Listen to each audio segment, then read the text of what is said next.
that was quite a, as they call it, bail package the defense put up for the judge, begging, please, please, judge, don't make me go to jail. Don't make me spend another night eating a bad sandwich.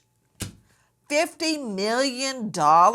And Diddy, I promise not to contact another woman. Okay, right. Tell me what went wrong. Well, I felt dirty hearing the proposed bond conditions. $50 million, go home. Um, the judge was never going to give bond. The violence you saw in that video in the by the elevator, he should have been arrested and charged with that offense. The fact that he contacted her and it was obstructing justice. The fact that he showed up or came back to not flee from these charges means nothing. I mean, you look at the amount of money they offered for bond. They knew he wasn't getting bond. He's looking at 15 years to life in prison. He's a danger to himself. He's a danger to the community. And the crimes outlined in this indictment are horrendous. Jansen, I know that you know what you're talking about, former federal prosecutor. That's not easy. I was a Fed for 3 years. I know the way feds work. But I can tell you something. You don't want to get out there and say that again, that Combs is a danger to himself.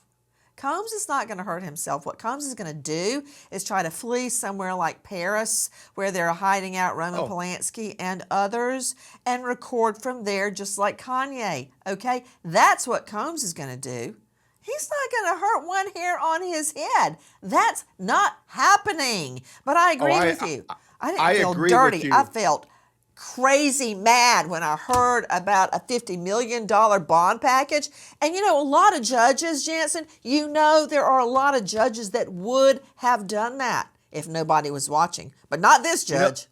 The other thing you have to look at, they offered not only his passport, the passports of all of his family members, because everyone knows he's going to flee and take his family with him. That was another little tip that they you know, if he cared so much about his family, he would be with them and not at freak-offs. You know what? If I were a drinker, I'd have a big fat drink right now based on what you just said. Take his family with him, my rear end. Joining me, Dr. Bethany Marshall. Usually I don't go to you this early in the game, Dr. Bethany, but really cared about his family. You know what?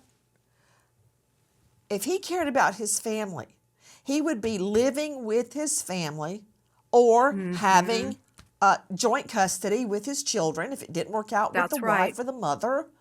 That did not happen. No family man, yeah, they all have to go to work, they have to go out of town, is going to be conducting days on end of freak-offs where the women have to go hide out for days on end so their bruises can heal. Half of them have to take IV drugs, IV fluids after. They're covered in bruises. They've been drugged. They don't know what was happening. That is not a family man, Dr. Bethany. Nancy, P. Diddy, a.k.a. Love, is no family man. Let me tell you, he is self-centered, vain, sociopathic, petty, vindictive, callous, cold, immature, and he leveraged all of these traits not into building a better family and having loving relationships with them. He leveraged these traits into an empire so that he could control other people. Nancy, you were mentioning, fleeing to another country. P. Diddy is so arrogant, so self-assured, so unaware of potential negative consequences that when both of his mansions were raided, he didn't leave the country. He thought he could manipulate law enforcement just like he manipulated his victims. And now he's trying to manipulate through his attorney. He's going to be in for a rude shock, Nancy, when he's behind bars. 1,000 bottles of lubricant is never going to allow him to slip out of this one.